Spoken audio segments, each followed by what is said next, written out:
माओवादी र एमालेको कुरा गर्नुभयो भने माओवादी केन्द्रको यही नेता प्रचण्डजीले एमालेलाई दक्षिणपन्थी विसर्जनवादी भन्नुहुन्थ्यो, तर त्यसैसित एकता गर्नुभयो नि त। 3 वर्ष त यही नेकपा बनाएर उहाँ पनि नेता भएर बस्नुभयो, अध्यक्ष भएर बस्नुभयो। भनेपछि राजनीतिमा यस्ता शब्दहरू भनेको सहजै पचाइन्छ।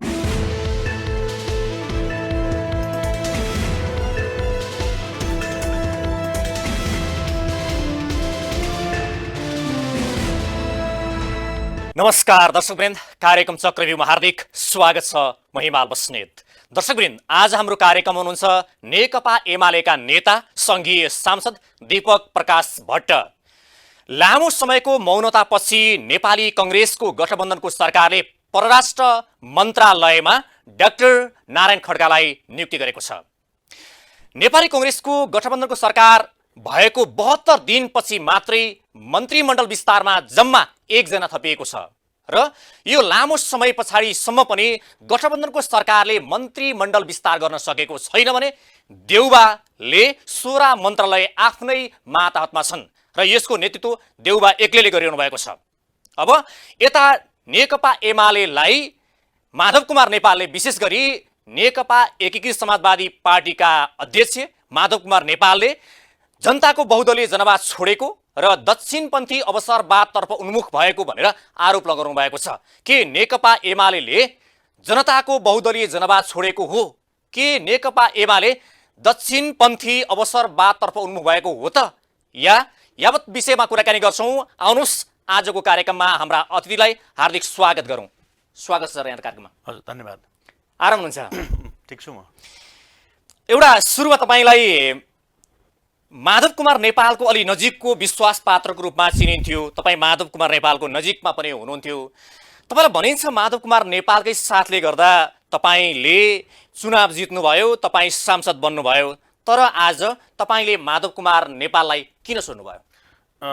यो एउटा त हामी कहाँ राजनीतिमा कोही निरन्तर क्रियाशील हुने कुरालाई छोडेर व्यक्तिसित जोडिएर फलानु व्यक्तिसित नजिक वा फलानुको विश्वासपात्र हुने भन्ने राजनीति नै यो सामन्ती चिन्तनमा आधारित छ। जस्तो म आफै राजनीतिको कुरा गर्नुहुन्छ भने राजनीतिक नेकपा एमालेको राजनीतिक जीवनको कुरा गर्दा यी नेताहरू कोही पनि एउटा महाधिवेशनदेखि अर्को महाधिवेशनसम्म एउटा टिम बनाएर उभिएका देखेनौँ हामीले, छैनन् पनि। छैटौँदेखि म सहभागी छु। छैटौँमा अब मैले नाम लिएर डिटेल भन्नु परेन किनकि यो विषय धेरैचोटि चर्चा भइसकेको विषय हो।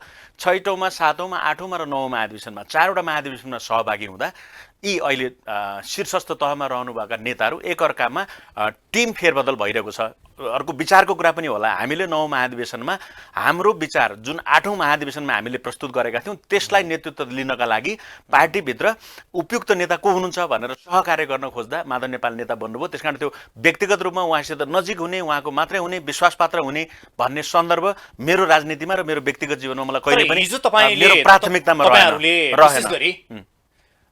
जुन केपी शर्मा ओलीले गरेका कामहरूप्रति असन्तुष्ट व्यक्त गर्दै उहाँ अवसरवादी हुनुभयो, गुटवादी हुनुभयो र उहाँले पार्टीलाई हाँक्न सक्नु भएन, सरकार पनि स्वेच्छाचारी ढङ्गबाट अगाडि बढाउनु भयो भनेर त्यत्रो विरोध गर्नुभयो। फेरि तपाईँहरू आज केपी शर्मा ओलीकै एउटा छाताभित्र गएर पस्नु पनि त्यो लोकतान्त्रिक प्रक्रियामा पार्टीभित्र आन्तरिक लोकतन्त्र हुन्छ र अन्तर्विरोध समाधान गर्ने पनि एउटा प्रक्रिया हुन्छ र त्यो प्रक्रियामा हामीले यी प्रश्नहरू उठाएका थियौँ र आज हामी एमालेमै रहिरहनुको अर्थ यी प्रक्रिया उहाँ सचिनुभयो, यी सबै प्रवृत्ति ठिक भए, अब एमालेमा समस्या छैनन् भनेको छैनौँ। हामीले समस्या छन् र समस्याभित्र रहेर नै समाधान गर्नुपर्छ। यसरी एउटा प्रवृत्तिलाई इङ्गित गरिसकेपछि यो एउटा लामो कालखण्ड लाग्न सक्छ, लामो समय लाग्न सक्छ, नभए अर्को पार्टीभित्र अर्को प्रवृत्ति जन्मेला अनि त्यो पार्टी फुटाउँदै जाने मात्रै त लोकतन्त्रमा समाधान होइन। केपी शर्मा ओलीसँग सँगै बस्न सकिँदैन, सँगै हिँड्न सकिँदैन भन्ने तपाईँहरू होइन? होइन, सँगै बस्न सकिँदैन भने उहाँका गलत प्रवृत्तिको विरोध गऱ्यौँ र ती प्रवृत्तिको विरोध हामी अहिले पनि नेकपा एमालेमा निरन्तर रहिरहँदा पनि गलत प्रवृत्तिको आज उहाँको नामले हुनसक्छ, भोलि अर्काको नामले आउन सक्छ। यो गलत प्रवृत्तिहरू आउँदा र हाबी हुँदा मैले अघि पनि भने लोकतान्त्रिक पार्टीहरू र प्रक्रियाभित्र यो कुरा सही हुँदैन। यसले चाहिँ समाजको विकासको लागि वा देशको विकासको लागि यसले योगदान गर्न सक्दैन। अर्को अब विचारको पनि कुरा हुन्छ होइन। स्वाभाविक रूपमा हामीले सङ्घीय लोकतान्त्रिक गणतन्त्रको जुन यात्रा अगाडि बढाएका छौँ यसमा जे समस्याहरू आए र गठबन्धन बनेर नेकपा जुन सरकारमा पुग्यो त्यति बेला त गठबन्धनबाट हामी निर्वाचनमा गएका थियौँ। त्यसलाई टिकाउनका लागि र त्यसलाई अभ्यास गर्नका लागि जे दूरदृष्टि र व्यवहार उहाँले देखाउनु पर्थ्यो त्यो कमी कमजोरी रहे, त्यो त अहिले पनि भनिरहेको छ। त्यसको मतलब अलि तपाईँले भने जस्तै हिजो तपाईँले जसरी विरोध गर्नुहुन्थ्यो नि त, तपाईँहरू चाहिँ हिजो भित्रै बसेर नेकपा एमाले भित्रै बसेर केपी ओलीका जुन गतिविधिका सख्त तपाईँहरूले एक किसिमको चाहिँ विरोध गर्नुभयो, तर अहिले तपाईँहरू एमालेमै रहनु भनेको चाहिँ केपी शर्मा ओली सुध्रिनु भयो भन्ने, या आंशिक सुध्रिनु भयो या सुध्रिनु भयो पुरै, के हो यो सत्य चाहिँ? होइन, उहाँ सुध्रिनु भयो र यी प्रवृत्ति करेक्सन भइसके भनेर हामी होइनौँ। हामी एमालेमा थियौँ, एमालेभित्रै सङ्घर्ष गरिरहेका थियौँ र सङ्घर्षको रूपमा एउटा ठुलो टिम थियो। त्यो टिमबाट एउटा टिम चाहिँ छुटिएर नयाँ पार्टी बनाएर जाउँ, यहाँ सकिँदैन सुधार गर्न भनेर हिँड्नुभयो। हामी चाहिँ पार्टी फुट्ने कुराले समस्याको समाधान दिँदैन, किनकि विगतमा पनि पार्टीहरू फुटेका छन् र कम्युनिस्ट पार्टी खास गरिकन कम्युनिस्ट पार्टीहरू फुट्ने फुटाउने खेल विभिन्न भएका छन् र आरोप लगाएर, व्यक्तिलाई आरोप लगाएर पार्टी अर्को बनाएर अनि त्यो चाहिँ प्योर हुन्छ, एकदम शुद्ध बन्छ भन्ने यदि कहीँ कतै छ भने व्यक्तिभित्र भएका प्रवृत्ति, त्यो चाहे नेपाली कङ्ग्रेस होस्, अर्को एउटा पार्टी आफूलाई लोकतान्त्रिक भन्ने पार्टी, नेकपा एमाले जसले लोकतान्त्रिक अभ्यास गरिरहेको छ त्यो पार्टी होस्, वा अहिले बनेको समाजवादी होस्, वा रापरपादेखि लिएर तपाईँले जोसुकै पार्टीहरू, जसपा हेर्नुहोस्, लोसपा हेर्नुहोस्, त्यहाँभित्र पनि यी व्यक्तिमा हुने कमी कमजोरी र उपयुक्त समयमा प्रयोग गरिनुपर्ने विवेक प्रयोग नगरेर दूरदृष्टि नदेखाएर भएका व्यक्तिगत कमी कमजोरी पार्टीमा हाबी भएर आएका समस्या हुन्। त्यसकारण यो समस्या आजको भोलि समाधान हुन्छ जस्तो मलाई लाग्छ। अलिकति एउटा कुरा मैले नबुझेको चाहिँ के भने, तपाईँहरूले हिजो केपी शर्मा ओलीलाई अघि मैले भने जस्तै स्वेच्छाचारी हुनुभयो या गुटगत ढङ्गबाट एकलौटी अगाडि बढ्न खोज्नुभयो, तानाशाही हुनुभयो भनेर माधव कुमार नेपाल पक्षमा हुनुहुन्थ्यो, अनि तपाईँहरूले माधव कुमार नेपाललाई फेरि साथ पनि दिनुभयो, उक्साउनु भयो, अनि जुन डिलमा पुगिसके पछाडि छोडेर भाग्नुभयो भन्ने आरोप उहाँले लाउँदै हुनुहुन्छ तपाईँहरूलाई। एउटा शब्द त मलाई लाग्छ यो उक्साउनु भयो भन्ने शब्द होइन, किनकि उहाँ राजनीतिक जीवनमा 5 दशक राजनीति गरेको व्यक्तिलाई हामीले उक्साएर उहाँले उक्सिनुपर्ने कुनै कारण हुन्छ र होइन? पार्टी फुटाउँ बस्न सकिँदैन भनेर तपाईँहरूले बेला बेलामा भन्नुभयो अरे नि त, यो त अहिले उहाँले भन्दै हुनुहुन्छ। होइन, यसो होला, यसरी बुझौँ, केही व्यक्तिहरूले पार्टी फुटाउने कुरा पनि गरे, तर पार्टी फुट भनेको आफैमा शक्ति दिने कुरा पनि होइन, कम्युनिस्ट आन्दोलन वा पार्टी कमजोर हुने कुरा हो। त्यसकारण अन्तरसङ्घर्ष गरौँ, अन्तरसङ्घर्षका रूपहरू कहिलेकाहीँ यसरी कुरा गरेर हुन्छन्, कहिलेकाहीँ दस्तावेजले हुन्छ, कहिलेकाहीँ महाधिवेशनमा छलफल भएर हुन्छ, कहिले भोटिङबाट हुन्छ, कहिले कमिटीमा भोटिङबाट हुन्छ। त्यसकारण त्यो त आन्तरिक हिसाबले चलिरहने कुरा हो त्यो, होइन? भोलि पनि चलिरहन्छ भने नि उहाँहरू यदि छुट्टिएर गएको पार्टीमा कुनै अन्तर्विरोध आउँदैन वा त्यहाँ व्यक्ति समूह केन्द्रित भएर राजनीति हुँदैन भन्ने हुन्छ त? त्यो सम्भवै छैन, त्यो आइडियल कुरा हो।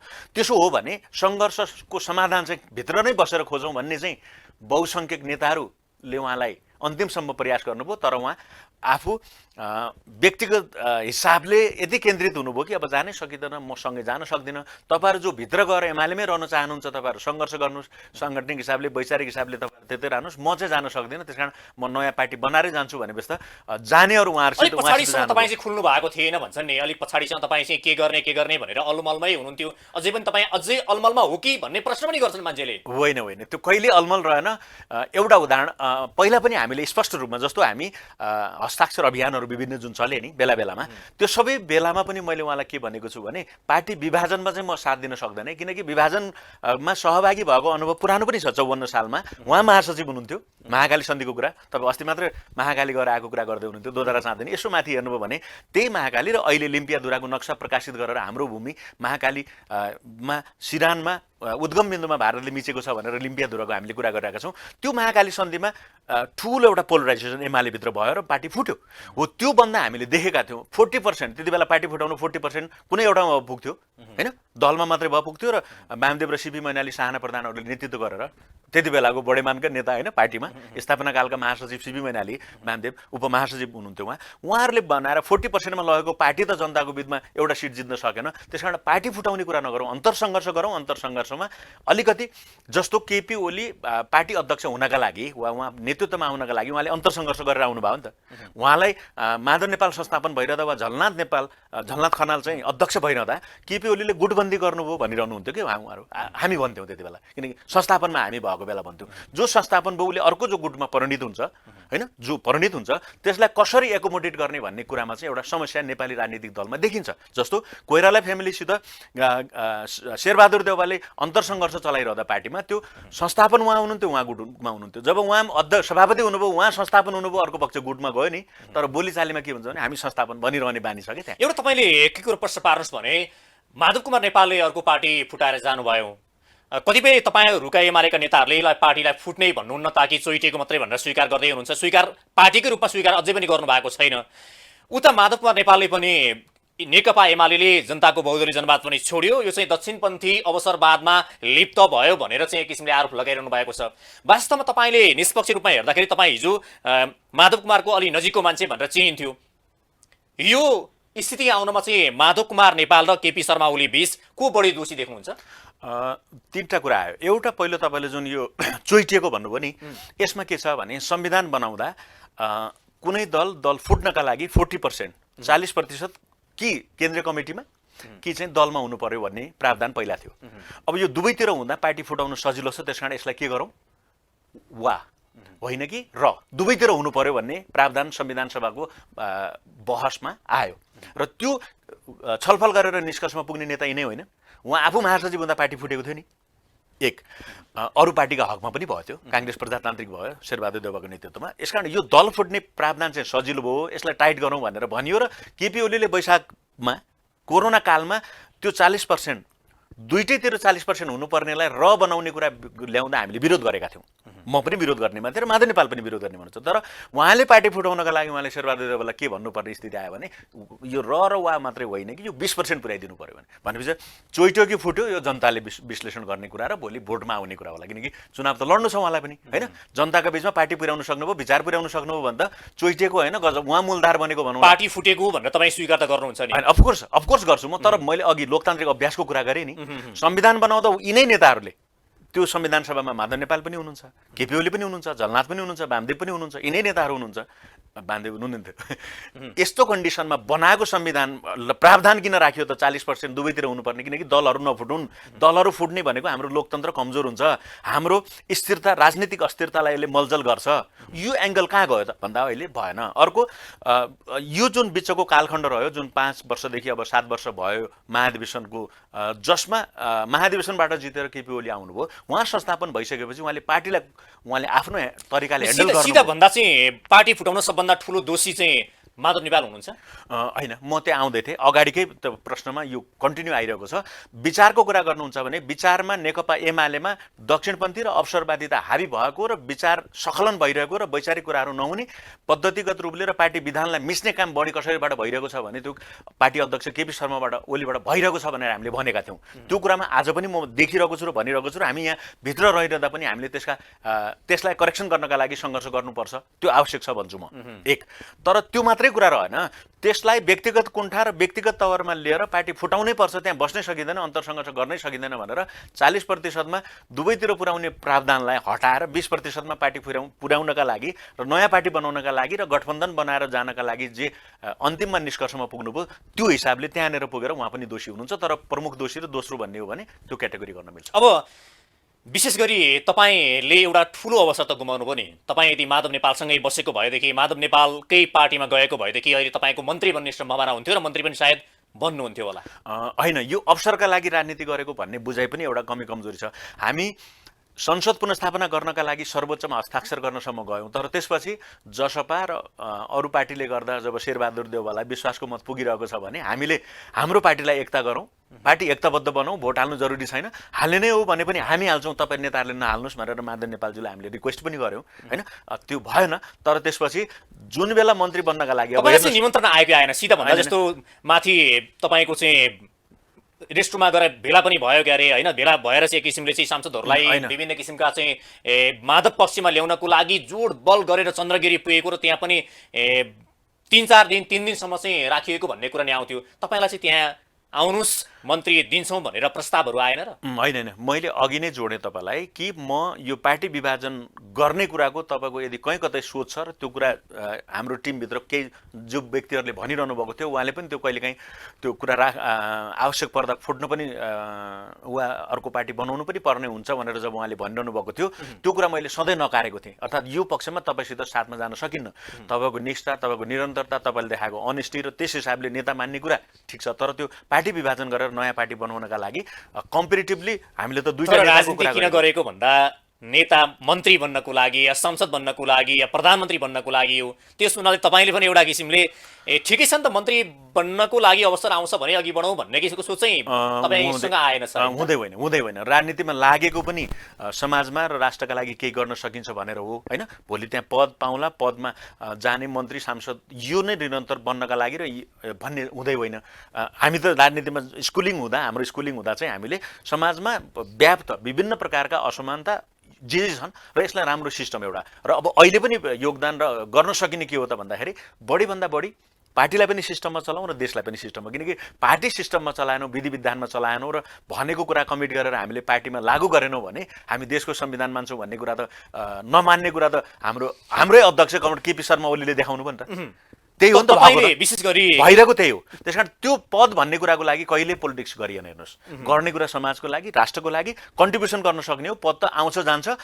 भोलि म अहिले सांसद जितेर आएको छु, भोलि म जितौँला हारौँला अर्को व्यक्ति आउला, किनकि यो त निरन्तर चलिरहने हो। राष्ट्र समाज पर्खँदैन भन्छन् नि, होइन त्यो ठुलो कुरा भएन। आफूले कन्ट्रिब्युसन गर्ने हो, सक्दो कन्ट्रिब्युसन गर्ने हो र त्यसका लागि यस्ता तिगडम गर्ने होइन। सांसद किन बेचदेखि लिएर जुन तपाईँले यो यति जाने भन्नुभयो र पछि मन्त्री बन्नकै लागि त्यो मैले अघि सर्वोच्च जाने कुरा गर्दै थिएँ नि, जुन कुरा क्रुसियल थियो, तपाईँको संसद पद जान सक्थ्यो होइन, र पार्टीमा त्यसै रिफ्टका कारणले हामीलाई एउटा आरोप पनि लागिरहेको छ भनौँ न, यो पार्टी आफ्नै प्रधानमन्त्रीका विरुद्ध भनेर। त्यो हामी उहाँका विरुद्ध लाग्नुपर्ने कारण त उहाँले संविधानलाई मिचेर संसद विघटन गरेको कारणले हो।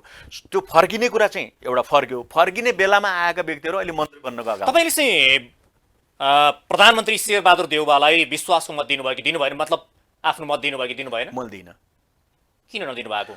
मैले त्यही कुरा अघि मैले जोड्दै थिएँ। संसद पुनस्थापना दिनुभयो होइन, त्यहाँ हामीले छलफल गऱ्यौँ। त्यही भन्दछु मैले, सरकारमा जानका लागि अरू दलहरू आतुर भएर सांसद सङ्ख्या बहुमत उहाँलाई पुगिरहेको छ भने हाम्रो काम भनेको संसद बिउताएर ल्याउने कुरा थियो। यदि केही गरी त्यहाँ भोट नपुगेको भए हामीले पनि भोट दिएर सरकार बनाउने कुरासम्म हामी सँगै जान्छौँ भनेकै थियौँ। तर त्यहाँ यसै 165 उहाँलाई पुगिसक्यो, 137ले बहुमत पुग्दैछ। त्यसो हो भने अब हाम्रो प्रमुख कार्यभार भनेको नेकपा एमाले नफुटोस्, नेकपा एमाले मत दिनु भयो होइन सुरुमा। पछाडि चाहिँ हामी एब्सेन्ट भयौँ 27 गते चाहिँ, वैशाख 27 गते चाहिँ। अब्सेन्ट हुनको कारण चाहिँ के थियो? अब्सेन्ट हुनुको कारण नै उहाँले फागुन 21 गते सर्वोच्चले नेकपा एमाले आफ्नो पुरानो संरचनामा फर्कियो भनेर जुन फैसला आएको थियो, 28 गते उहाँले पार्टीलाई एकलौटी ढङ्गले। तर तपाईँहरूले त्यहाँ पनि अलिक गलत त गर्नुभयो नि, आफ्नो पार्टीको चाहिँ नेतालाई मत नदिएर तपाईँहरू एब्सेन्ट हुनुपर्ने कारण विशेष थियो कि तपाईँहरूले मत नदिने भनेर चाहिँ नदिनु भएको? होइन, त्यही आउँदैछु म।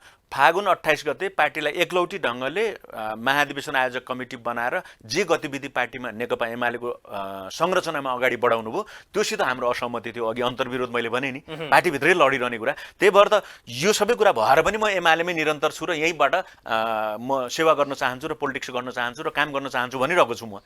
त्यो हुनुको कारण भनेकै तपाईँले यो करेक्सन गर्नुहोस्, हामी तपाईँलाई भोट दिन्छौँ भनिरहेकै थियौँ हामी। तर उहाँले त्यो मानि नै रहनु भएको थिएन। तर अहिले पछि जेठ 2मा फर्किने कुराको लागि त अध्यापि अहिले पनि लडाइँ जारी छ र त्यो निरन्तर। अलिकति त्यहाँ राजनीतिक खेल चाहिँ तपाईँहरूले पनि दोस्रो पटक तपाईँले पनि भन्नु, पहिलो पटक तपाईँले मत दिनुभयो, त दोस्रो पटक चाहिँ तपाईँले जसरी आफ्नो पार्टीको सरकार गिराउनको लागि मत नदिएर तपाईँहरूले पनि एक किसिमको भनौँ न एमालेप्रति केही न केही रूपमा गल्ती त गऱ्यौँ भन्ने त महसुस होला नि तपाईँहरूलाई? होइन, त्यो गल्ती सहन र स्वीकार गर्न कुनै समस्या छैन। तर मूल कुरो त पुस 5 र जेठ 8मा दुईचोटि संविधान अलोकतान्त्रिक तरिकाले मिचेर गरेको संसद विघटनमा हाम्रो असहमति थियो। त्यो कुरामा उहाँले कुरा गर्नु भएन नि त। ल मैले उहाँले रियलाइज जित्यो भनेर तपाईँले मत दिनु भएको चाहिँ होइन। पहिलो भनेको त त्यो त दलको नेता बनेर प्रधानमन्त्री बन्ने कुराको हो, त्यति बेलाको होइन। पहिलोचोटि भनेको त सुरुकै कुरा हो त्यो त। होइन, पटक मैले भनेको चाहिँ तपाईँले वैशाख 27 गतेमा चाहिँ हामी एब्सेन्ट थियौँ, 27 जना एब्सेन्ट हुनुहुन्थ्यो। अनि फेरि एउटा के कुरा भनिन्छ भने एउटै जुन विषयमा एउटै मुद्दामा 14 जनालाई चाहिँ कारबाही हुने, बाँकी 9 जनालाई किन कारबाही नहुने? अब यो यसो छ, यसमा स्पष्टीकरण सोधेको अनि कति जिम्मेवारी लिएको, कति रियलाइजेसन गरेको होइन, यो एउटा कालखण्ड रह्यो पार्टीको तर्फबाट होइन। त्यसमा पनि प्रमुख भूमिका खेल्नेहरूलाई भनेर छुट्याएको होला होइन। त्यो थाई कमिटी केन्द्र कमिटीमा छलफल हुँदा अब म त्यहाँ छैन एउटा अर्को कुरा। तर पनि त्यो सबैलाई सबै कुरा समान लागु हुन्छ भन्ने त भएन। जिम्मेवारी जस्तो माधव नेपाल त्यसको नेतृत्व गरिरहनु भएको थियो, त्यस कारण उहाँ एउटा होला होइन। त्यसपछि बिचमा तपाईँले पहिलो चरणको सम्झिनुभयो भने त्यति बेला 4 जनालाई मात्र स्पष्टीकरण सोधेको थियो होइन, माधव नेपाल, भीम रावल, सुरेन्द्र पाण्डे र घनश्याम भुषाल। यो विभिन्न चरणमा चलिरह्यो, फेरि फिर्ता लिने कुरा भयो, स्पष्टीकरण सोधेकोलाई पनि दिनेलाई पनि ठिकै छ, नदिनेलाई पनि ठिकै। यो अन्तर्सङ्घर्षमा अन्तर्विरोध चर्किरहेको बेला यस्ता कुरा कहिले थाती राख्ने, कहिले चर्को हुने, कहिले बाहिर आउने, कहिले भित्रै रहने कुरा यो भइरह्यो। हेर्नुहोस्, डिटेल छ, लामो छ यो कुरा। है तपाईँले भने जस्तै डिटेल लामो छ, तर पनि एउटै विषयमा एउटै मुद्दामा कसैलाई चाहिँ काखा कसैलाई पाखा गर्न मिल्छ? मैले अघि भने नि, त्यो चाहिँ मात्रा हेरेर र निरन्तर गरिरहेका गतिविधिलाई हेरेलाई गल्ती त एउटै हो नि होइन। गल्तीमा परिणाममा देखिने बाहिर गल्ती एउटै होला, तर भित्र पार्टीभित्र गरेको एउटा अन्तर्घात हुन्छ नि त। त्यो त तपाईँ जुन 23 जनाले गरेको हो नि त। होइन, त्यो त 23 होइन, यसरी त हामी 27 जना थियौँ पहिलो। 27 जना, सरी 27 जना। तर फेरि सर्वोच्च जानेमा फेरि त्यो संख्या घटेर 23 पुगेको थियो होइन, शेरबहादुर देउवालाई। हो, त्यसो त्यो म त्यो भन्दैछु। त्यसमा पनि अन्तर्सङ्घर्षलाई पार्टीभित्रै रहेर समाधान गर्नुपर्छ भन्ने पक्ष र नयाँ पार्टी बनाउनुपर्छ भन्ने पक्ष वा त्यो बिचमा बोलिएका गरिएका कामहरूलाई मात्रात्मक रूपले फरक गरेर त्यो छुट्याएको हुनसक्छ।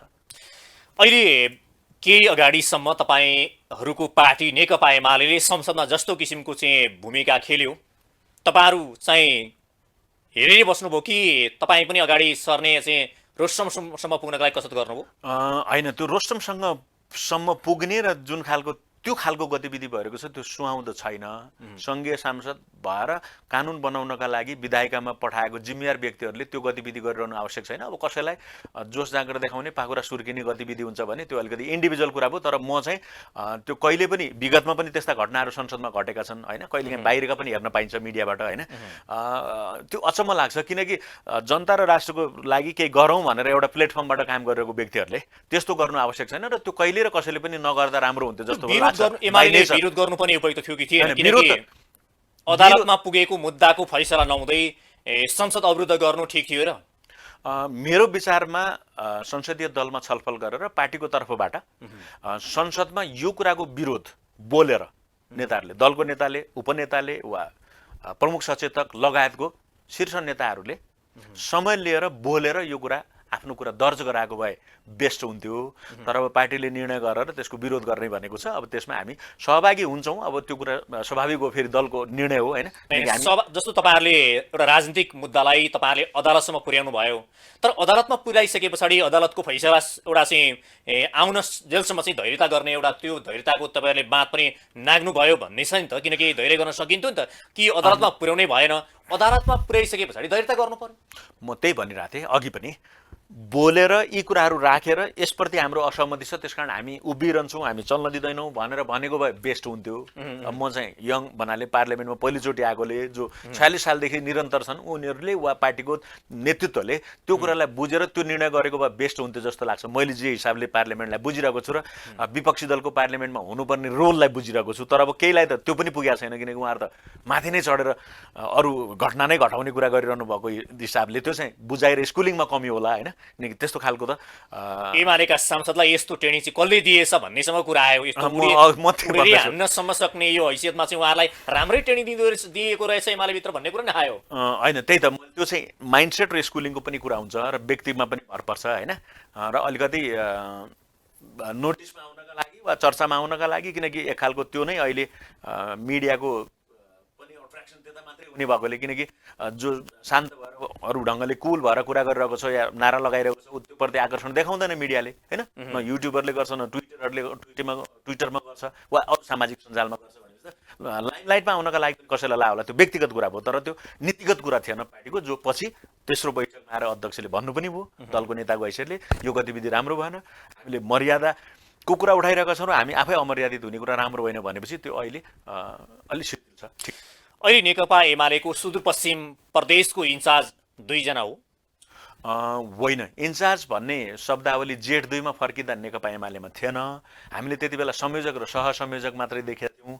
त्यही कुरा हुनुपर्छ भनेर हाम्रो अहिले पनि माग छ र त्यसपछि यो बिचको कालखण्डमा इन्चार्ज भन्ने जिम्मेवारी र अध्यक्ष भन्ने जिम्मेवारी थपिएको छ। त्यसमा केही प्रदेशहरूमा चाहिँ त्यो समाधान भएर गएको छ, तर सुदूरपश्चिममा नेतृत्वमा रहेका व्यक्तिहरूका बिचमा अलि कडी कडाउ ढङ्गले बोल्ने प्रस्तुत हुने कुरा भएकोले त्यो बाहिर आएको छ। त्यसको लागि मलाई लाग्छ नेतृत्व तहमा बसेर छलफल गरेर टुङ्ग्याउँदा त्यो समाधान निस्किन्छ होला भन्ने मलाई अहिले लाग्छ। चाहिँ दुईटा मध्ये जस्तो भनौँ न, के अरे भीम रावल सुदूरपश्चिम भनौँ न 75Z2 मा जाँदाखेरि भीम रावललाई संयोजक भनेर भनिएको छ, इन्चार्ज भनिएको छ होइन, इन्चार्ज होइन संयोजक, संयोजकलाई इन्चार्ज नभनौँ, संयोजक ल संयोजकै हुनुभयो। फेरि उतापट्टि चाहिँ म हुँ भनेर चाहिँ लेखराज भट्टले भन्दै हुनुहुन्छ।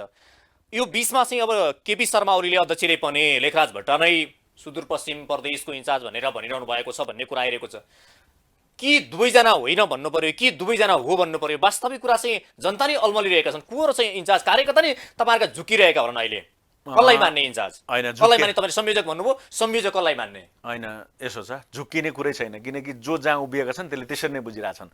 Z2 मा फर्किनुपर्छ भन्नेहरूले संयोजक हो, सहसंयोजक कर्ण थापा हुनुहुन्थ्यो, त्यो संरचनाबाट अगाडि बढौँ अनि त्यसपछि इन्चार्ज भन्ने चाहिँ नि अरू प्रदेशमा पनि त इन्चार्ज हुन्छ होला नि त त्यसपछि त। उदाहरणको लागि कर्णालीमा संयोजक युवराज त्यति बेलाको उपाध्यक्षको हैसियतले युवराज गेवाली हुनुहुन्थ्यो, उहाँ संयोजक भएर जानुभयो, उहाँले बैठक बसाउनु भयो, सबै जिल्लामा यो कामलाई अगाडि बढाउनु भयो, त्यहाँ समस्या देखिएन।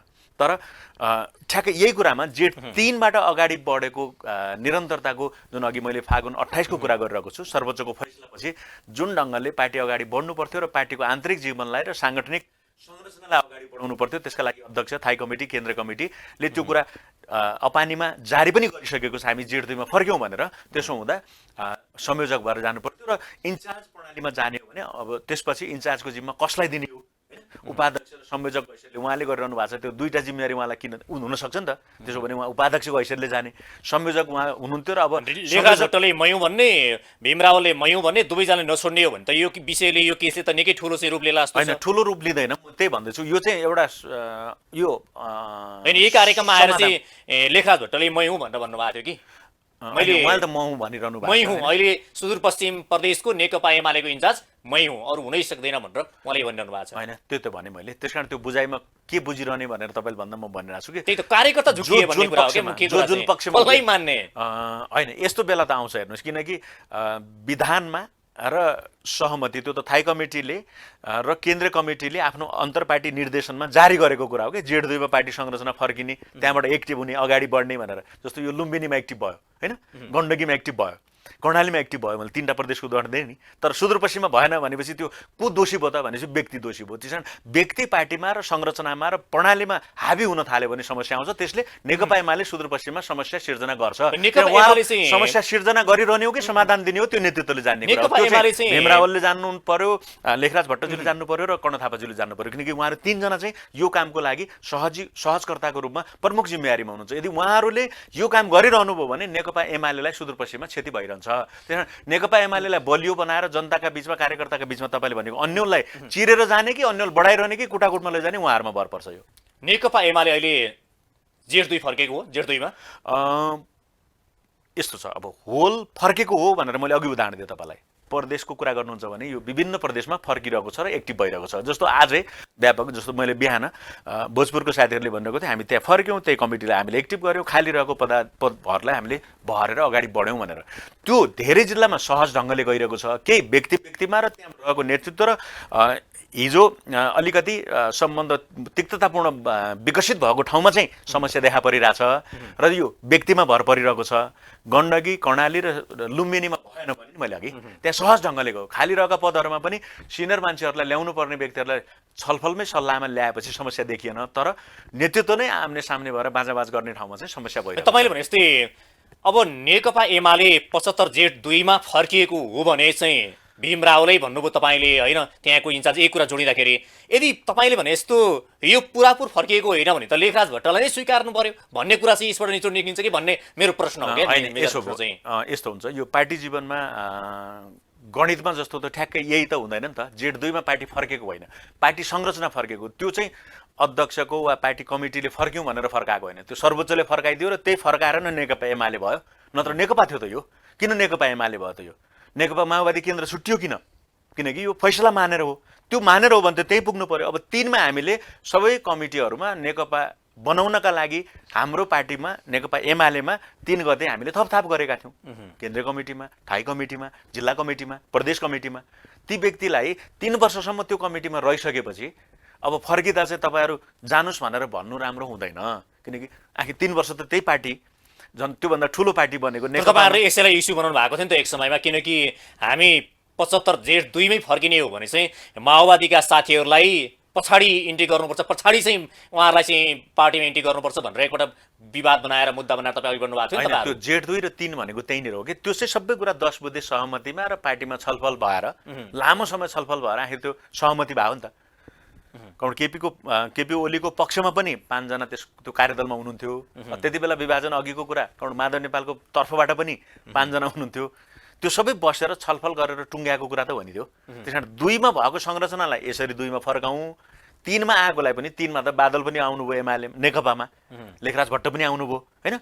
यो संरचनालाई पनि कन्टिन्यू गरौँ र उहाँहरूलाई त्यही कमिटीमा जिम्मेवारी दिने भनेको छ। जस्तो उहाँहरूलाई थाई कमिटीमा जिम्मेवारी हो, थाई कमिटीबाट जिम्मेवारी के दिने, थाई कमिटीले छलफल गर्छ। तर बिचको कालखण्डमा दिएको उहाँलाई इन्चार्जसिपको जिम्मेवारी चाहिँ संयोजक भन्ने जिम्मेवारीले म्याच गर्दैन। त्यसो हो भने त्यो समाधान गरौँ। त्यो समाधान कसले गर्ने हो? थाई कमिटी, केन्द्रीय कमिटीले। पर्सि केन्द्रीय कमिटी बस्दैछ, त्यहाँबाट छलफल गरेर टुङ्ग्याउनु पर्यो र आखिर नदिने त भनेको छैन नि त उहाँलाई। थाई कमिटी नमान्ने भनेको छैन। 10 जना नेताहरूले चाहिँ अहिलेको यो जुन किसिमको केपी शर्मा ओलीले पेश गरेको प्रतिवेदनप्रति चाहिँ असन्तुष्टि व्यक्त गरिरहनु भएको छ भन्ने कुरा आइरहेको छ नि।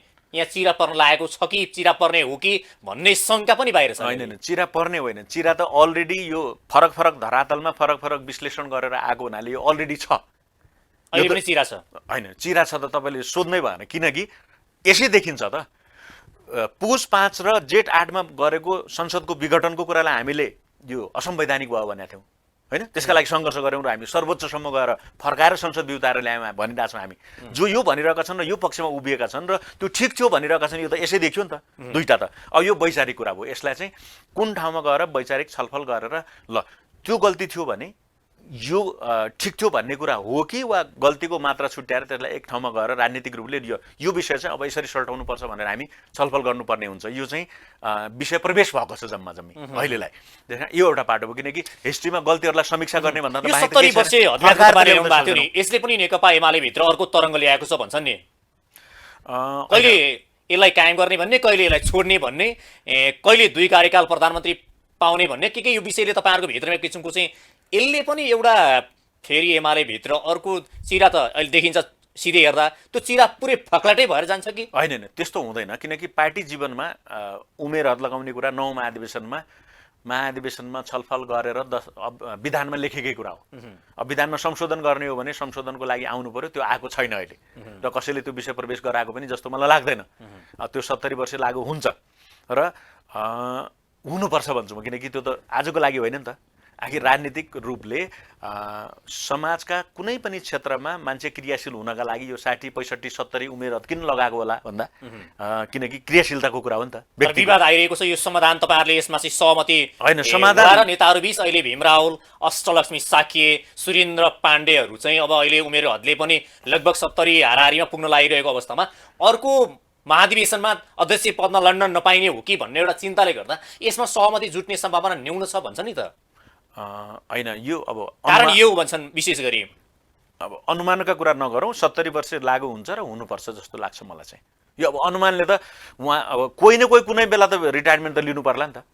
70 उहाँका लागि भने नि त भोलि मेरा लागि पनि होला, तपाईँको जेनेरेसनका लागि पनि होला, र जो अहिले 20 वर्ष नेकपा एमालेको राजनीतिमा प्रवेश गर्दैछ उसका लागि पनि होला नि त। भोलि त सिस्टम बनाएर गयो भने त त्यो कसै व्यक्तिका लागि र व्यक्ति टार्गेट हुने होइन नि त। 70 बनाउँदा के झलनाथ र वामदेवलाई टार्गेट गरेर बनाएको र होइन नि? उहाँहरू 70 हुनुभयो, उहाँहरू रिटायर्ड हुनुहुन्थ्यो, तर अब पार्टीको कुरा अलग हो। कारण केपी ओलीको लागि पनि उहाँका लागि भनेर बनाएको होइन नि त। वा भोलि भीम रावल, सुरेन्द्र पाण्डे, योगेशदेखि लिएर म लगायत कसैका लागि होइन नि त। त्यो त सबैका लागि सिस्टममा बसाउनका लागि हो नि त।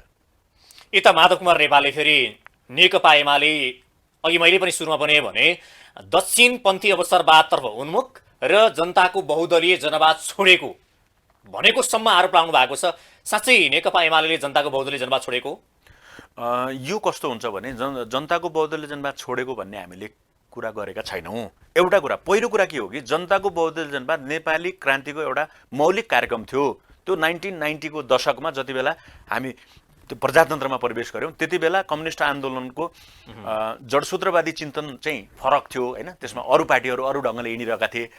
यसले कानुनी सर्वोच्चतालाई ध्यानमा राख्दै संसदीय लोकतन्त्रमा संसदीय अभ्यासबाट जनताका बीचबाट पार्टीले श्रेष्ठता कायम गर्नुपर्छ भन्दै 14वटा विशेषता सहित यो विकसित भएर आयो। अब हामीले जनवादी क्रान्ति 62-63 मा सम्पन्न भयो भनेका छौँ, त्यो एउटा चरण भयो। अब त्यही कार्यक्रमले तिनै 14 विशेषताले समाजवादको यात्रा यसले स्पष्ट पार्छ कि पार्दैन भन्नाले त्यसमा सिद्धान्तको रूपमा विकसित हुनका लागि काम गर्नुपर्ने छ। त्यस अर्थमा जनताको बहुदलीय जनवादबाट हामी अगाडि बढ्नु छ, किनकि जनवाद भनेको लोकतन्त्र हो, लोकतन्त्रको सीमा भयो। अब समाजवादमा जाने हो भने त्यो समृद्धि र समाजवादको बाटोको बारेमा व्याख्या गर्नुपर्ने छ, त्यो महाधिवेशनमा हुन्छ एउटा। अर्को कुरा पार्टीभित्र अवसरवाद र दक्षिणपन्थी यो प्रवृत्तिको जे उहाँहरूले दस्तावेजमा छलफल गरिरहनु भएको छ त्यो बेला बेलामा हामीले हाबी भयो भनिरहेका थियौँ। उहाँ महासचिव हुँदा पनि एक थरीले भनिरहेका थियौँ। मैले अघि विभाजनको कुरा गरेँ नि, तपाईले भन्दै हुनुहुन्छ, तर यो उहाँले आरोप लाउनको लागि मात्रै लाउनु भएको हो कि एमाले कुनै ढङ्गबाट छोड्न खोजेको हो कि कुन आधारले चाहिँ उहाँले जनताको बहुदलीय जनवाद भनेको एमाले छोड्यो? अझ तपाईँहरूलाई एउटा पार्टीको रूपमा उहाँले हिजो केपी शर्मा ओलीले भने जस्तै एमालेलाई एउटा चाहिँ गुटको रूपमा संज्ञा दिनुभएको छ उहाँले पनि। होइन, अब पार्टी नै छोडेर गएपछि उहाँलाई आफूलाई भन्न मन लागेको, लेख्न मन लागेको र व्याख्या गर्न मन लागेको कुरा त उहाँको कुरा भयो। तर एउटा के हो भने आइडियोलोजिकली वैचारिक रूपले काम गरिरहँदा शब्दहरू चयन गर्ने कुरामा कम्युनिस्ट आन्दोलनमा निकै कमजोरीहरू भएका छन् विगतमा पनि। 54को विभाजनमा त्यति बेला उहाँले नेतृत्व गरेको एमालेलाई पछि विभाजनमा जाने नेता वामदेव गौतम सहितको जो टिम थियो नि त्यसले चाहिँ यो अवसरवादी दक्षिणपन्थी विसर्जनवादी भारत प्रस्ताव भन्थ्यो। पछि त्यही पार्टीमा आएर बसे वामदेव, त्यसैको उपाध्यक्ष हुनुभयो। अहिले कहाँ हो, अब उहाँले आफ्नो भूमिका अझै क्लियर गर्नु भएको छैन, पार्टी छोडेको, नयाँ पार्टी जोइन नगरेको, तर पछि फेरि 15 वर्ष त्यही पार्टीमा काम गर्नुभयो। भनेपछि यो आरोप प्रत्यारोप लाउने कुरा। र नेकपा माओवादी र एमालेको कुरा गर्नुभयो भने माओवादी केन्द्रको यही नेता प्रचण्डजीले एमालेलाई दक्षिणपन्थी विसर्जनवादी भन्नुहुन्थ्यो, तर त्यसैसित एकता गर्नुभयो नि त। 3 वर्ष त यही नेकपा बनाएर उहाँ पनि नेता भएर बस्नुभयो, अध्यक्ष भएर बस्नुभयो। भनेपछि राजनीतिमा यस्ता शब्दहरू भनेको सहजै पचाइन्छ? होइन, एउटा यो कस्तो छ भने यो तहका नेताहरूले सहजै पचाउने बनाए, जो चाहिँ यिनीहरूको वैचारिक दरिद्रता हो भन्छु म, कमजोरी हो। नेतृत्वमा बस्ने अनि अर्कालाई आरोप लाउने, आफूसित पनि त्यस्तो विचार पनि छैन। फेरि एकदम क्लियर कट ढङ्गले जब हो कि जनताको बहुदलीय समाजवाद हो कि अब समाजवादको यात्रा हो भनेपछि त्यसलाई व्याख्या गर्ने काम वैचारिक रूपले 15 वर्ष महासचिव भएर बसिरहँदा उहाँले पनि त्यो गरेको मैले देखिनँ कि वैचारिक रूपले काम गरेको। अहिले भन्नका लागि त्यो कसैले लेखिदिएको दस्तावेज पढ्ने कुरा तपाईँ उहाँकै होइन, त्यसमा समस्या भनिन्छ होइन, छायाको कुरै होइन, यो बुझाइ नै गलत छ। कसैको व्यक्तिको छायामा बसेर कोही राजनीति गरिरहेको भन्ने बुझाइ नै हाम्रो समाजमा गलत ट्रेन्डिङ हो, गलत बुझाइ हो। यो तपाईँले सोद्धा नै गलत भइरहेछ भन्छु म त त्यसलाई रिजेक्ट गर्छु। म कुनै व्यक्ति भनेर राजनीतिमा लागेको र पार्टीमा लागेको होइन, र म त्यो नजिकको मान्छे भनेर तपाईँलाई चिन्ता रहेछ नि त। यो चिन्ने कुरा त फेरि त्यो यसो भयो, हाम्रो पोलिटिक्समा त्यस्तो त्यो फ्रेजोलोजी छ नि, शब्दावली त्यसरी स्थापित हुँदै गएको छ। फलानु नेताको नजिकको मान्छे, ए बाबा टिममा त बसिएला नि त, टिम त कुनै होला नि, पार्टीमा भन्दा नि गुट होइन। त्यो शब्द गुट भने पनि आखिर ग्रुप हो, ग्रुप भने समूह, समूह भने विचारले बन्ने हो। यो यत्तिकै त बनेको छैन नि त। माधव नेपालले बोकेको विचार तुलनात्मक रूपले हामीले ठिक भनेका थियौँ, र त्यति बेला त्यो विचारका कारणले एक ठाउँमा आइयो त, नत्र सधैँ एउटा व्यक्ति बोकेर हिँडिरहने कुरा हो भने त त्यो त कुन समयमा उहाँको विचार ठिक थियो भन्दै तपाईँ 15 वर्ष उहाँले शासन गर्दा ठिक थिएन भनेर अहिले तपाईँ आफै भन्दै हुनुहुन्छ? होइन, शासन गर्दा ठिक थिएन मैले भनिनँ। विचारलाई विकसित गर्ने कुरामा उहाँको योगदान त्यो हिसाबले जे उहाँले आज केपी ओलीले नेतृत्व गरेको वा उहाँले छोडेर गएको एमालेप्रति उहाँले भनिरहनु भएको छ, लगाइरहनु भएको छ। उहाँले नेतृत्व गर्दा विचारलाई विकास गर्ने र समय सान्दर्भिक ढङ्गले हस्तक्षेप गर्ने, वैचारिक काम गर्ने कुरामा उहाँले कति गर्नुभयो त्यो उहाँले बुझ्नुहुन्छ नि त, त्यो भनेको। तर अलिकति नेता तपाईँहरू जस्तै भने जस्तै माधव नेपाल तपाईँहरूको नेता हुनुहुन्छ, नेताहरूबाट तपाईँले सिक्नुहुन्छ, त्यही अनुसारको शिक्षा सिक्नुहुन्छ होइन, सैद्धान्तिक कुराहरू हरेक नेताबाटै सिकिन्छ। तपाईँहरू पनि उहाँबाट प्रशिक्षित भएको नेताहरू हो, तर तपाईँहरूबाट भिन्न त के अपेक्षा गर्न सकिन्छ र? उहाँहरू जस्तै त होला नि? होइन, यसो छ, त्यही पङ्क्ति प्रशिक्षित भएर संसदमा तपाईँले देख्नुभयो नि, केहीले नारा मात्रै लगाइरहेको छन्, केहीले चाहिँ काँधमा चढेर उफ्रेर अर्कै गतिविधि गरिरहेका छन्। भनेपछि स्कुलिङ त एउटै हो नि त, त्यो व्यक्ति प्रवृत्ति र अनि यो फरक हुन्छ नि। हेर्नुहोस्, तर तपाईँले त्यो भन्नुभयो नि, जसरी उहाँहरूले पनि त्यो काँधमाथि चढेर त्यहाँ प्रहार गर्ने कोसिस गर्दै गर्दा नेतृत्वबाट चाहिँ स्याबासी आउला भन्ने अपेक्षा र उहाँहरूलाई एक किसिमको पार्टीले तारिफ गर्ला भनेको उल्टै सम्झाउने अवस्था आयो, जसले गर्दा उहाँहरूले चाहिँ त्यसरी सोच्नु भएको थिएन, नेतृत्वले स्याबासी देला भनेर पो गर्ने सोच थियो उहाँहरूको, तर अलिक उल्टो भयो भन्छन् नि? होइन, दुइटै होला भनेको गलत भनेर नलैजाउँ। तर कस्तो देखिन्छ भने एउटा अहिले जे मिडियाले मान्छेलाई हाइलाइट गर्ने बनाएको छ नि, जसरी बनाइरहेको छ र मिडियाका विभिन्न फर्म छन् फेरि होइन, त्यसमा चाहिँ व्यक्ति समाजमा स्वाभाविक रूपमा कोही चर्को बोलेको मन पराउने राइट होइन, कोही हुलुज्जतदेखि लिएर ढुङ्गामुढादेखि लिएर अब यो समाजमा राम्रो त होइन तर त्यहाँ गरेको कुरालाई क्या गजब गरेछ दामी भनेर भनिदिने पनि त छन् त एउटा सेक्सन त। कसरी बन्यो त त्यो भनेको त समाजमा प्रवृत्ति व्याप्त छन् जहिले पनि। र अझै हाम्रो मात्रै होइन, एडभान्स डेमोक्रेसी भनेका 100औं वर्ष लोकतान्त्रिक अभ्यास गरेका देशमा पनि कहिलेकाहीँ यस्ता गतिविधि देखिन्छन्। राम्रो त भनिँदैन त्यहाँ पनि। र अर्को कुरा त्यो नम्बर दिनका लागि के गर्नका लागि भन्ने कुरा छोडिदिउँ, हाम्रोमा समग्रमा हाम्रो समाज पनि पछौटे समाज नै हो, हाम्रो राजनीतिक चेतना पनि पछौटे नै हो, किनकि हामी अहिले बल्ल सङ्घीय लोकतान्त्रिक गणतन्त्रको पहिलो इम्प्लिमेन्टेसनको पहिलो फेजमै छौँ। धेरै ठुला कुरा गरेर हामीले के मिडिया, के नागरिक समाज, के राजनीतिकर्मी, के बौद्धिक युनिभर्सिटीका प्राध्यापकहरू जोसुकै क्षेत्रकाले पनि कुरा ठुला गरेर धेरै केही हुनेवाला छैन, किनकि हाम्रो समाजको विकास क्रमले, हाम्रो समग्र राजनीतिक चेतनाले हामीलाई के दिशानिर्देश गर्छ भने त्यसका सीमा छन्। तपाईँले यो भने जस्तै उहाँहरूले चाहिँ सायद लाग्छ योभन्दा अगाडि पनि संसदभित्र जस्तो एउटा हुलहुद्दज गर्ने कतिपय नेताहरू मन्त्री भएको पनि देखियो। उहाँहरूले सोच्नु भएको थियो होला कि हामीले यति गरे पछाडि पार्टीभित्र नि स्याबास पाइएला र हाइलाइट पनि होइला र मन्त्री बनिएला भन्ने त्यो आकाङ्क्षा लिएर चाहिँ यो काममा चाहिँ उद्धत हुनुभयो त? होइन, त्यस्तै गरेको व्यक्ति त मन्त्री भएको तपाईँ बारम्बार देखिरहनु भएको छ त, एकपछि अर्को मन्त्रालयको जिम्मेवारी पाइरहनु भएको छ त, त्यस्तो गर्ने व्यक्ति नै। अब त्यसमा नोटिसमा आउने भोलि त्यो क्षेत्रका त्यही सिकोलाई तपाईँहरूको सांसदले पनि दोहोऱ्याइदिनु भयो र त्यसमा टिकेर हामी पनि मन्त्री भइला कि भन्ने त्यो सोचका साथ मैले अघि भनेको चाहिँ राजनीतिक वैचारिक र गर्नुपर्ने काम र समाजलाई र एउटा दिशा दिनका लागि अगुवाई गर्छु, नेतृत्व गर्छु भन्ने व्यक्तिबाट हुने यो खालका गतिविधि त्याज्य छन्, यो छोडिनुपर्छ होइन। सैद्धान्तिक वैचारिक र एउटा चाहिँ पुगिएन, अब यो बाटोबाट गइयो भने चाहिँ चाँडो पुगिएला त्यो ठाउँमा भन्ने त्यो एउटा मनोविचारले गर्दाखेरि चाहिँ उहाँले त्यो गर्नुभयो कि भन्ने एउटा प्रश्न, क्या मूल प्रश्न होइन। प्रश्न त स्वाभाविक रूपमा तपाईँले दोहोऱ्याइ तेह्रै पनि त्यहाँ पुर्याउनु भयो होइन। मैले अघि भनिरहेको छु यस्तो छ समाजमा, अनि हाम्रो ओभरअल समाजमा पनि त्यो प्रवृत्तिलाई कहीँ न कहीँ एउटा सेक्सनले क्या गजब भनिरहेछ नि त हो। यो त देखिरहेछौँ हामी फेरि है, फेरि त्यो आम नागरिकहरूलाई वा आम जनतालाई त्यो भनेर फेरि ठिक मान्ने मान्छेहरू यसै एक हामीले अर्कै खालका मान्छेहरू भन्न खोजेको होइन, त्यो व्याप्त छ अलरेडी समाजमा छ हो। अब यो त्यसको पनि अगुवाई त गर्नु पर्यो नि त। फेरि जनताका बिचमा गएर भोट मागेर तपाईँ नेता भएर चुनिने व्यक्तिले त ठिक के हो भनेर आफू पनि माझिनु पर्यो होइन। स्वाध्यानबाट हो कि विवेक प्रयोग गरेर हो कि ठिक गलत छुट्याउने कुराको एउटा उमेर अनुभवले पनि हुन्छ होइन। अलि यङ हुँदा चाहिँ चर्को बोलिन्छ होला होइन, भाषण अलि आकाशका तारा नै झारिदिने खालको पनि राजनीतिमा पनि गरिन्छ होइन। त्यो हामीले अलिकति यङ हुँदा देख्छौँ नि। त्यस कारण विद्यार्थी राजनीति, युवा राजनीति, त्यहाँबाट खारिएर पार्टीको राजनीतिमा आउने, रिक्रुट हुने अनि ट्रेनिङ हुने, त्यो त हो नि त हाम्रो पार्टी। तपाईँले अलिक वैचारिक बहस गरिरहनु भएको छ कि वैचारिक कुरा ल्याउनु भएको छ। मैले एउटा तपाईँलाई प्रश्न के सिधा गर्छु भने विशेष गरी कार्यकर्ताहरू नेताले जे गरे पनि सत्य भन्ने र गलत गरे पनि त्यसलाई चाहिँ ढाकछोप गर्ने त्यो क्रम चाहिँ नेपालको राजनीतिमा निकै छ। र नेताहरूले जो सत्ताको नेतृत्व गर्ने नेताहरूलाई जे गर्दा नि छुट दिने किसिमको र कार्यकर्ताले त्यसलाई ढाँसो गर्ने हुनाले गर्दाखेरि यो स्थिति सिर्जना भयो भन्छन्। यो जुन मानसिकता तोड्नको लागि जस्तो एउटा दासता भन्छ नि, त्यो दास मानसिकता चाहिँ कार्यकर्ता तोड्नलाई के गर्नु पर्ला? त्यो हाम्रो समाजमा जसलाई सामन्ती चिन्तन भन्यौँ हामीले, वा जो शक्तिमा छ, सत्तामा छ, पैसावाल छ, यो यसलाई चाहिँ होइन बढी सम्मान दिने, महान बनाउने यो खालको गतिविधि जे भइरह्यो यो समाज विकासको क्रममा आएको कमजोर चेतना भन्छु म होइन। अब यसबाट अगाडि जानका लागि हाम्रो एजुकेसन सिस्टम राम्रो गर्नु पर्यो होइन।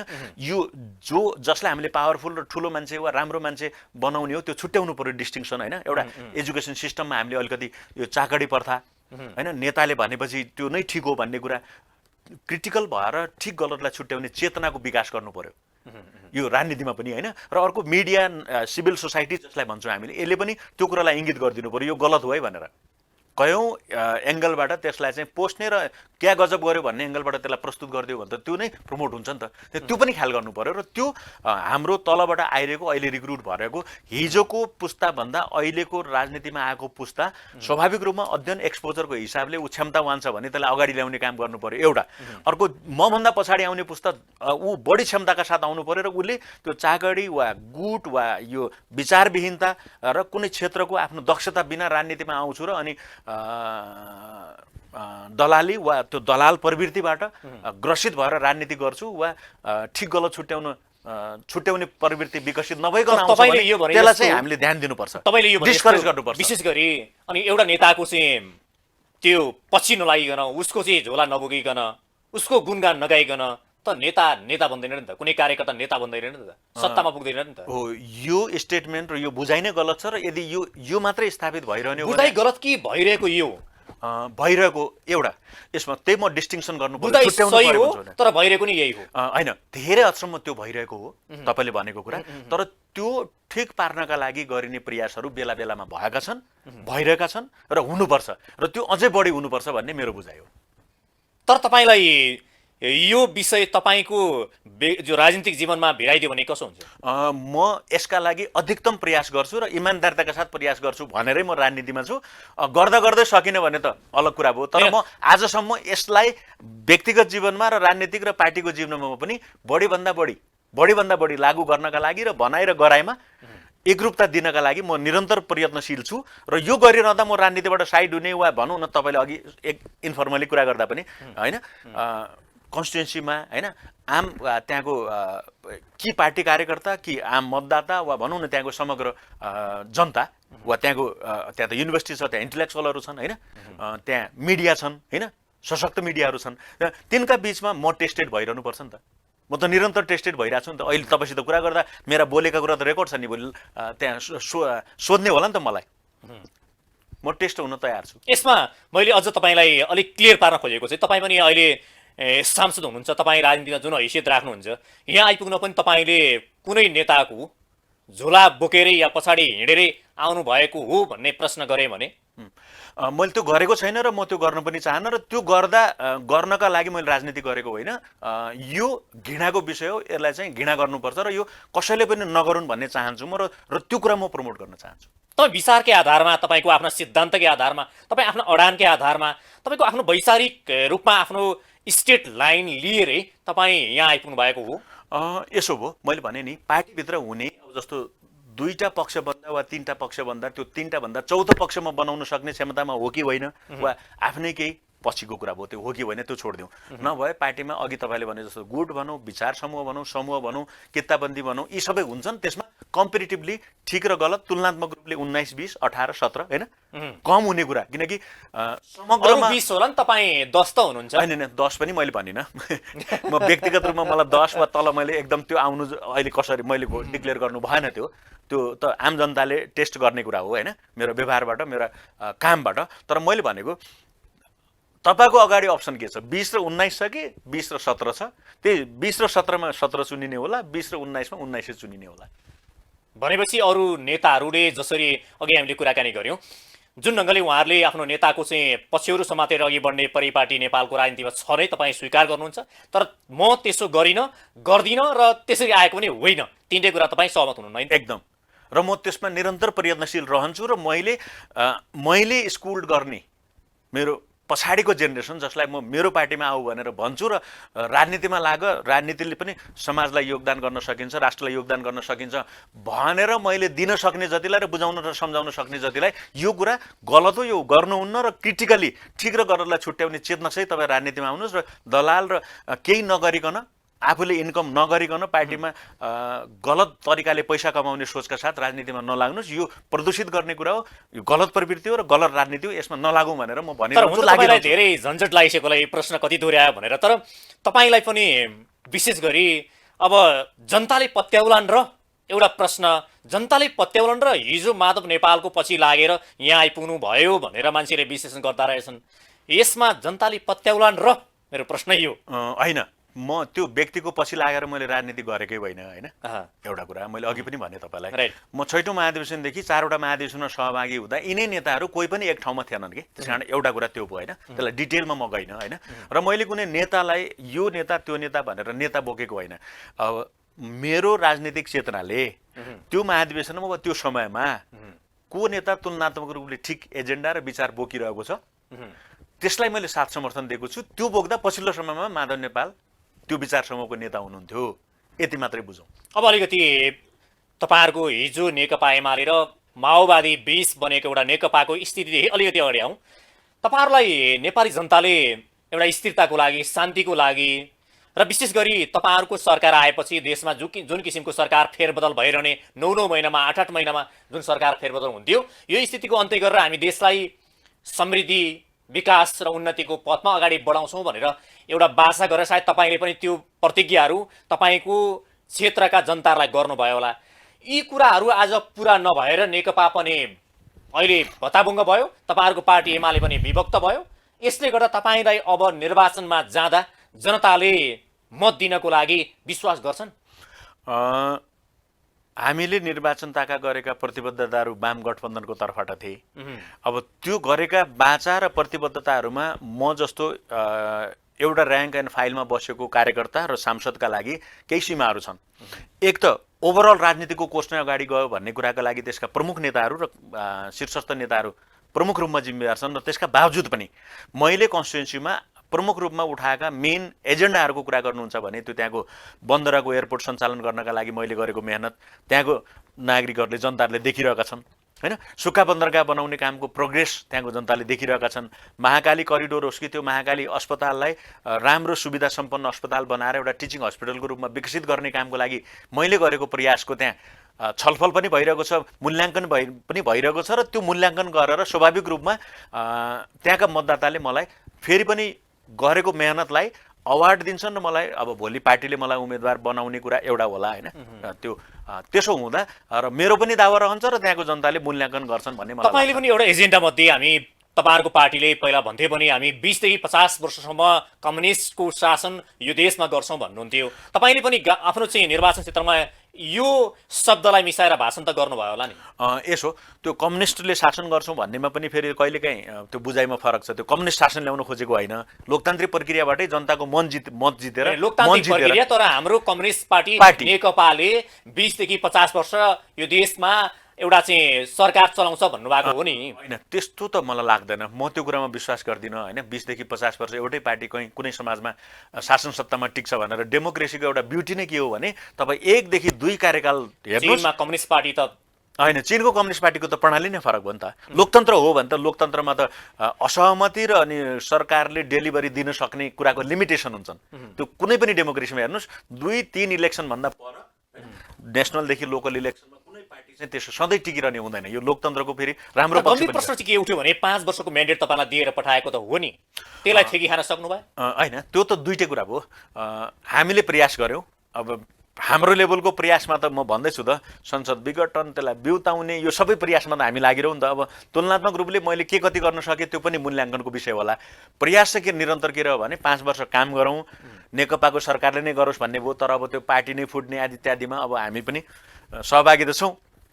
त्यो गल्ती र त्यो कमजोरीको त हिस्सा त मेरो पनि छ त्यहाँ, त्यो त मैले पनि स्वीकार्नु पर्ला। स्वीकार्छु नै म त्यो, होइन भनेको मैले गल्ती नै गरिनँ भन्ने। मैले भनेको मेरो रहेको पार्टी जसले जनताका बीचमा पार्टीगत प्रतिबद्धता गरेको थियो, विकास, समृद्धि, समाजवादको यात्रामा यो देशलाई हामी यसरी लैजान्छौँ भनेको थियौँ।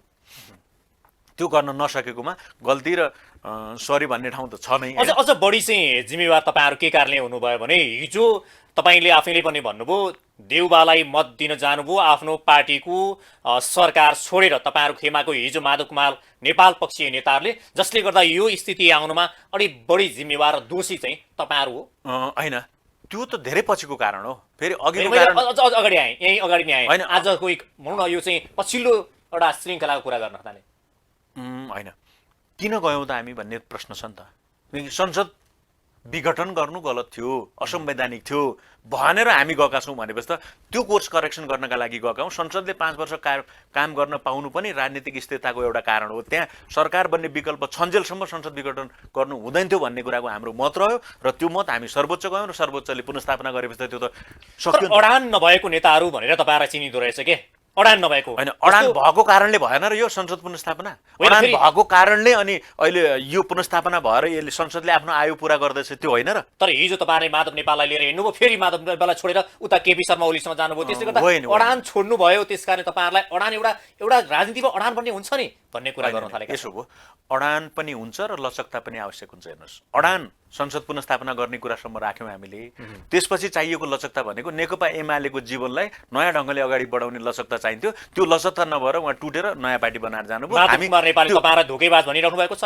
त्यो उहाँको कुरा भयो, हामीले उहाँलाई त्यस्तो भनेका छैनौँ। उहाँले जुन लचकता देखाउनु पर्दथ्यो, नेतृत्वमा चाहिने कुशलता एउटा पक्ष, जुन अडान नभएको बेलामा अडान देखाउनु राम्रो पक्ष भइहाल्यो। त्यसपछि आवश्यकता थियो नेकपा एमालेलाई यो सिङ्गो टिमसहित भित्र रहने र सङ्घर्ष गर्ने, अन्तरसङ्घर्षबाट पार्टीमा एउटा कालखण्डमा गएर उहाँको विचार, उहाँले नेतृत्व गरेको त्यो टिम र केपी ओलीले नेतृत्व गरेको विचार जो आफ्नो ढङ्गले त्यहाँ सङ्घर्ष हुन्थ्यो, अन्तरसङ्घर्ष, त्यो कुनै कालखण्डमा गएर त्यसले एकअर्कालाई चेक ब्यालेन्स गर्दै ठिक ठाउँमा ल्याउने काम गर्थ्यो होला। त्यो लचकता र त्यो फराकिलो पनि उहाँले देखाउन सक्नु भएन, त्यो उहाँको कुरा भयो। अन्तिममा अब अहिले फुटेर चोइटिएर भन्नुभयो, या फुटेर गएको नयाँ पार्टी नेकपा एकीकृत समाजवादी पार्टी र अहिलेको नेकपा एमाले बीच अब कतिपयले भन्छन् यो चुनाव अगाडि नै एकता हुन्छ या गराउँछौँ, गराउनै पर्छ भन्ने हुनुहुन्छ। यो एकता हुने सम्भावना तपाईँले कतिको देख्नुहुन्छ? होइन, अघि नै भनेको पार्टी फुट्नै हुँदैन थियो भनेपछि एकता हुने कुरो त राम्रो पक्ष होला, तर त्यो म सम्भावना देखिदिनँ होइन अहिले नै। तर फेरि यो प्रत्येक बन्ने कम्युनिस्ट पार्टीहरूले आफ्नो एउटा पेराग्राफ लेखेकै हुन्छ कि जो वाम एकता, कम्युनिस्ट पार्टी एकता गर्नुपर्छ भनेर होइन, उहाँकोमा पनि त्यो लेखेकै होला।